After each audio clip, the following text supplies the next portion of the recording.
to, well, this is kind of wild, right? We're talking Cheech and Chong, the godfathers of stoner comedy, slapping a lawsuit on California. California. Yeah, no, it's definitely a headline grabber. And for good reason. It really gets to the heart of where the hemp industry is at right now, all these legal gray areas. Exactly. Because it's about hemp, Mhm. right? But not just hemp, hemp-derived THC. So the stuff that, can still give you a buzz, but it's from hemp, not marijuana. And that distinction is key. Like, we got to remember, both hemp and marijuana, they both come from the cannabis plant, but legally, night and day. Right, because of the 2018 Farm Bill. Exactly. Yeah. That's the game changer. Hemp, legally, has to have less than 0.3% THC. That's the psychoactive part, the part that gets you high. Okay, so less than 0.3% THC. That doesn't sound like Cheech and Chong territory, does it? Well, and that's where the whole thing hinges. So you can extract THC from hemp and concentrate it. So you can end up with hemp products that have much higher levels of THC. And that's what kicked off this whole legal showdown. So California gets worried, right? Worried about these hemp-derived THC products, especially when it comes to kids. Exactly. And you can't blame them. There's been some real concern about potential health risks, especially for young people, Mm. developing brains and all that. Yeah, and I mean, there was that incident in LA a while back, remember? Those 8 teenagers hospitalized after eating some super strong edibles. Right. And whether it's hemp-derived or not, that kind of thing makes everyone nervous. Big time. So California decided to take action, put some emergency regulations on these hemp-derived THC products. Can you break those down for us? Sure. So they essentially banned any hemp foods or drinks that have detectable THC in them. So no more THC-infused gummy bears or drinks. Then, for other hemp-derived THC products, they slapped on age restrictions, got to be 21 or older, and they limited how much THC can be in each serving and each package. Trying to play it safe, basically. Yeah, I mean, that's their argument. They say, look, this industry's new. There's not a ton of research on long-term effects.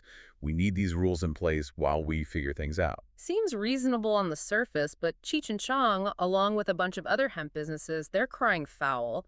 They even filed a lawsuit against the state. Yeah, and their argument is basically, hey, you're going way too far. They're saying these regulations are way more restrictive than they need to be. I mean, they even called them draconian, right? Like, we're Yeah. talking serious accusations. Right. They're basically saying California's trying to kill the hemp industry before it even really gets off the ground. Hmm. They're arguing that California is going beyond what the initial legislation, the Farm Bill, allowed for.